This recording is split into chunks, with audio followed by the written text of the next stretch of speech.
Beef! Ang dami! I-vlog kita. Maikukumpara ko talaga para sa akin na iba talaga pag umapak ka sa puntod ng mga Muslim.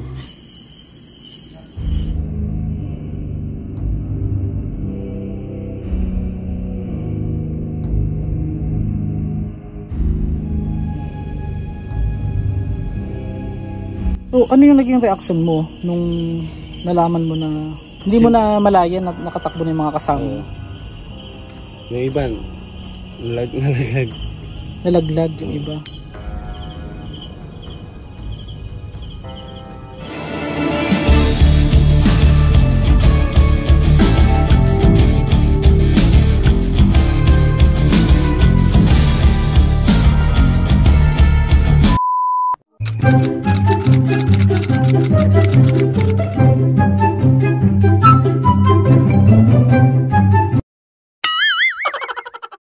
Hi mga master, welcome back to my channel.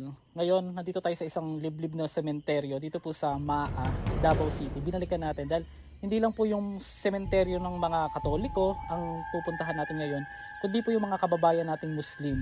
At may mga nagaganap daw umano na mga kababalaghan dito. So kanina pagdating namin, meron po akong napansin na dalawang parang maliit na ilaw, kaya tinanong ko sa kanila kung meron bang nagsisiga. Kaya lang, anong oras na dyan? Sasaktin lang natin 12 bago natin ikutin itong cemetery ito. Kaya tinanong ko yung nandito kung may nagsiga. May nakita talaga ako guys, hindi lang for the sake of content. Kaya ito po yung ating last Undas episode ngayong gabi. 2 days bago po ang araw ng mga patay. So bago ka lang sa channel, please like and share o mag-subscribe ka na ngayon kung mahilig ka sa mga ganitong video. Sa mga nanonood sumabaybay, sa mga napabilang po sa 700,000 subscribers natin, lahat po kayo, hindi ko na kayo maisa-isa. Maraming salamat po sa suporta niyo.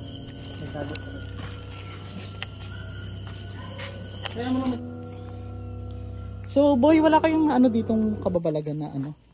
Wala. Ha? Pero may alam kaming bagong libing. May bagong libing? Ano yung kwento dyan sa bagong libing na yan? Doon, may nagpapakita na yung bagong libing. Oo. Yung kamukha nung nasa tarpaulin, yun yun nagpapakita sa amin. Ay?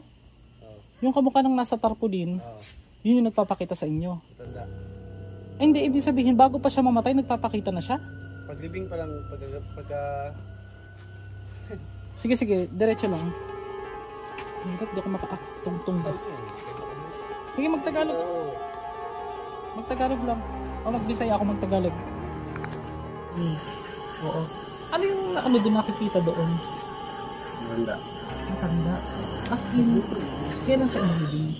Yung... 2021? Isang taon na. So, kailan siya huling magpakita sa inyo? Mga 2022. 2022. Oo. Pero wala siyang wala ka bang makikwentong bago lang? Yun yung pinakabago. Ay, may bago pero hindi na papakita. Sige. So, saan yun? Pwede mo turo sa amin kung saan doon. Diretso? Oo. Dito na kayo. Magdaan muna kami guys. Hindi na po namin papakita. So, mag-pray muna tayo. Ano yun muna po? Off mo muna yung camera. Sa wakas ay narating na rin namin ang mismong puntod kung saan nagpapakita umano ang sinasabi niyang matanda na mismong nasa tarpaulin. Ilang araw lang matapos ang libing ay ito nga ang nagpapakita sa kanila. So, ano yung naging reaction mo? Ano yung naging reaction mo nung time na lang?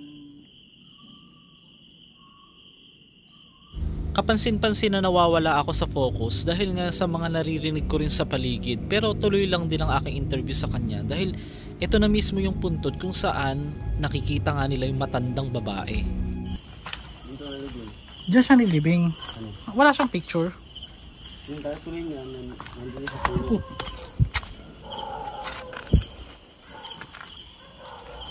Saan? Yung tarpaulin niya, nandito sa puno. Saan yung tarpaulin niya? Tinanggal namin. Tinanggal nyo kasi nga nagpapakita. Nasaan yung niya? Yung libingan? Ito, to? Ito? To? Alidiri.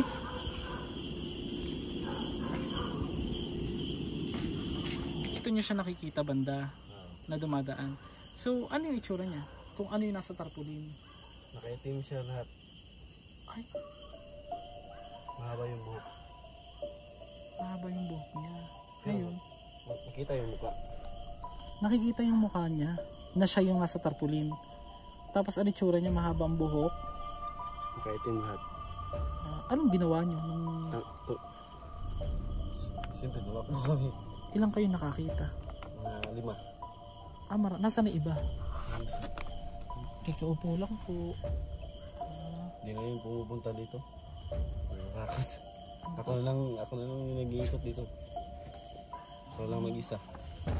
After yung puntod ng mga Muslim, bababa kami dyan. Susubukan nating mag experiment or mag kung meron tayo maramdaman. So yun, may nag-iiyakan doon ng mga bata. Ano pa? Ha? Wala na. Hindi siya sabi sa akin eh. Hindi mo makakalimutang storyang kababalagan sa buong buhay mo na naranasan mo dito. Yung nakita mo yung sinasabi mo matanda na nasa tarpaulin nga nitong mismong inuupuan ko. Ano yung naging reaction mo? Tumakbo lang kayo, ganun? Yung pag nyo, ano yung nangyari katapos nyo? Di ba tumakbo na kayo? Anong oras nyo nakita yon? Malapit na alas 12. Na alas 11. Din, nang gabi? Oo. Nakita nyo siya gabi? Hindi nakakatakot na yun. Tapos pagka umaga, yung iba nilagnat. Nagpapakita rin. Hindi, I mean... Kasi nilawan niyo yung mukha eh. Ay, matanda. Ang creepy naman nun. Kinikilabutan ako doon sa storya. Nailawan niyo yung mukha. Diba, anong ginagawa niyo ng ganong oras ng gabi? Nag-iikot lang kami. Nag-iikot lang kayo? Kasi taga dito nga kayo, diba? Okay guys. So guys, nakakapangilabot pala. Nailawan daw nila yung mukha ng matanda na nasa tarpaulin na matagal nang patay. So, yun talaga. Tapos yung ibang kasama mo nilagnat, parang ganun. Ako lang yung hindi. Matibay. So, subukan natin gumamit ng ghost up dito sa malapit dito sa puntod ng sinasabi niya nagpapakita.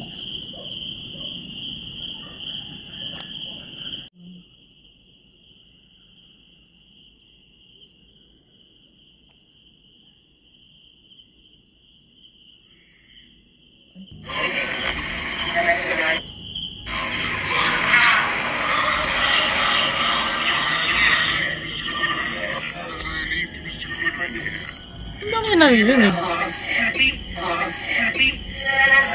Beer! Ang dami. Ka-record?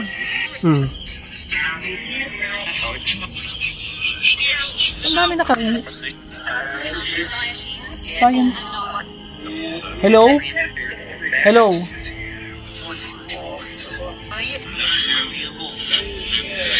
Ang dami niyang disclaimer lang guys, ang application na ginamit ko ay hindi ito pinopromote or hindi ito bayad. Pero masasabi ko na legit siya. Pero hindi ko na pinakita sa inyo kung anong pangalan ng ginamit kong application. Kasi sa dami ng pangalan sa buong mundo, bakit niya kilala yung pangalan ko na RJ? Pero dapat Master Gala, di ba? Sa mga hindi din nakakaalam, ang pangalan ko talaga ay RJ, ang aking palayo na madalas na tinatawag sa personal name ko ng mga kakilala o ng mga kaibigan ko din. Para bang nagpapahiwatig siya na pakinggan ko siya at inuulit-ulit niya pa at sadyang pinapaalis nga niya kami.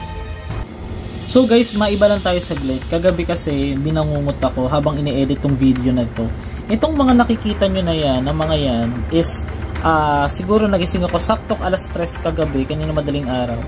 Yung tingin ko dyan is yung puntod ng mga Muslim. Kasi nagising ako talaga para ako naalimpungatan. O sa Bisaya daw, ang tawag na doon mata-mata. O comment below kung ano sa inyo yung alimpungata sa dialect ninyo. Kasi guys, hindi ko ina-expect nga na parang nag-i-edit pa ako kasi kagabi, nakatulugan ko na siya. Ngayon ko lang to tinapos, exclusive ito na na-edit ko. At eto nga, ang tingin ko dyan sa mga yan ay puntod na ng mga Muslim. At yun, hindi ko na malaya, nakatulog na pala ako ulit. Sobrang creepy talaga ng mga master. Kaming yung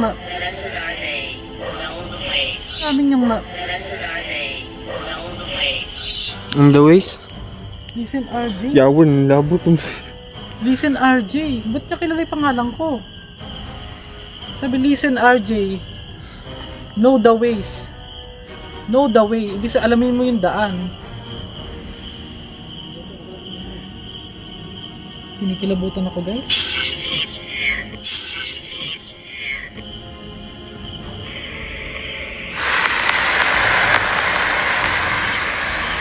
Nawala na. Di ba maraming boses?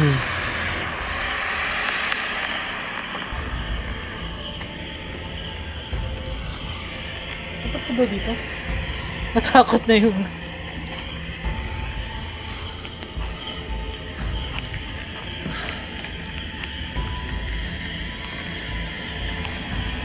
Ay! Tanawa dire oh! Hindi mo masyadong ipakita yung pangalan. Dito, itapat mo yung mukha ng bata. Kahit kalahati lang. I-blur ko na lang. Tingnan mo to.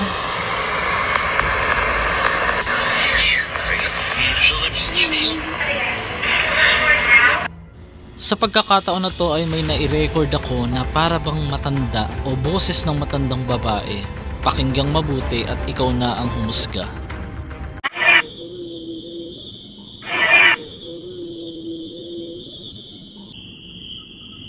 Ba't ganun guys?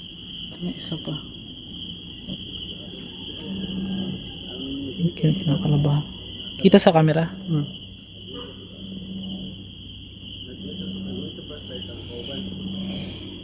Mataas yung ano niya. Are you there?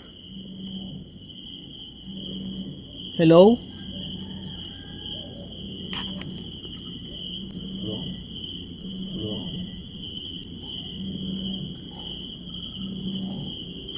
Ay.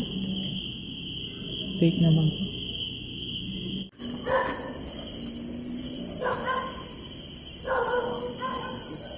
Dako ba ito mo?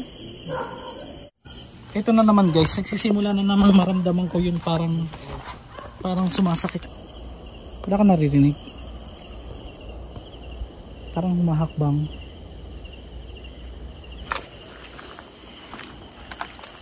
Ayun po, pupunta sa loob ah.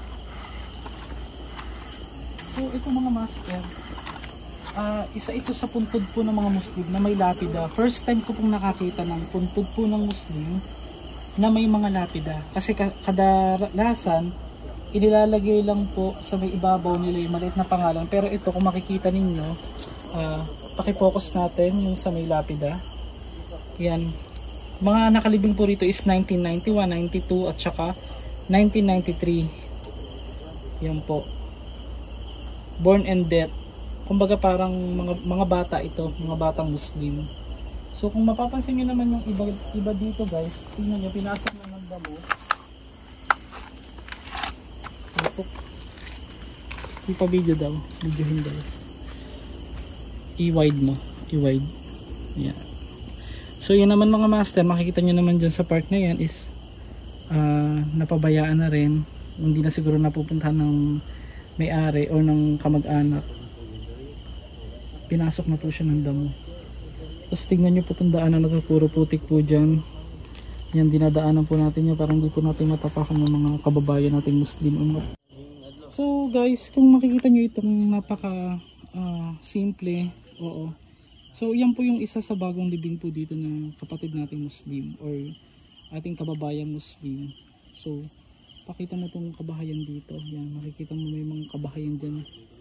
Dyan sila nakatira yung ibang mga interview natin kanina. So ito na guys, papunta na tayo. Nga po, nagpapasintabi po kami sa mga kababayan nating Muslim. Ito po for the sake of vlog lang po. Iniingatan po namin huwag tapakan ang mga loob po mismo ng mga libingang ito ng mga Muslim.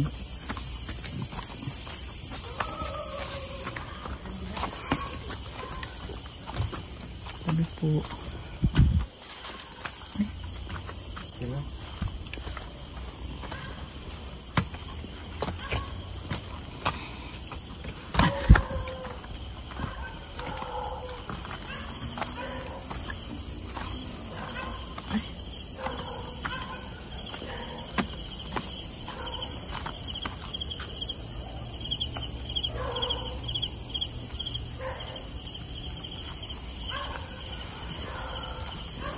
Ay, hindi ko ito napuntahan tong part na to dati. Itong pinakadulo na ito.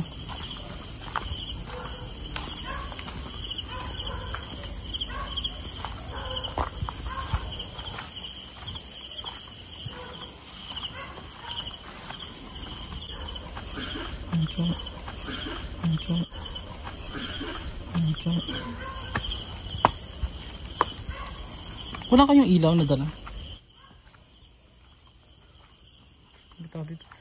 So guys, ito na yung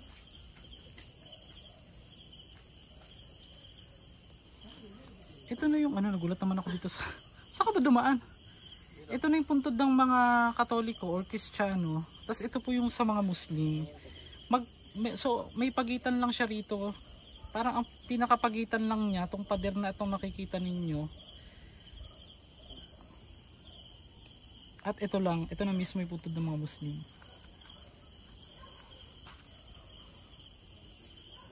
Itatanong natin dito sa isang may konting knowledge, nakasama natin yung driver natin, kung meron siyang idea. Bakit may puting ganun, sir? Sa ibabaw ng puntod niya. Yan yung tanda ng sa Islam, yung mabuti ba o masama yung nakalipin dyan. So ibig mo sabihin, pag walang ganyan hindi mabuti? Ewan ko, basta ganyan lang yun. Sa pagkakaalam mo lang, kumbaga yung may mga nagsabi lang din sa'yo na pagka ganyang itsura na ang isang puntod, it's either pwede siyang bagong libing or isang mabuting tao yung nakalibing dyan. Pero hindi ibig sabihin na walang ganyan ay masama na. Okay. So nakakarinig sila dito sa part na to guys ng mga umiiyak daw na sanggol or mga bata na umiiyak din daw. Dito po sa part ng libingan ng mga Muslim na ito. Ito yung time na nagmamadali na si BFF dahil nga ito yung time na sasaniba na siya. Kaya pauwi na rin kami niyan pero naisip nga namin balikan ito. Pero ito yung mga hindi na ipakita sa una nating vlog. Bumalik? Tara na eh. Tara ba? Ba't iba? Parang sumasakit yung tiyan ko. Maikukumpara ko talaga para sa akin na iba talaga pag umapak ka sa puntod ng mga Muslim. Pero disclaimer, hindi po namin inapakan or bawal po or mahigpit na ipinagbabawal na umapak sa pinakaloob ng bawat nitso ng mga Muslim na ito, na mga kababayan natin. Pero sa kabila ng lahat, ano ang nangyari sa kanila?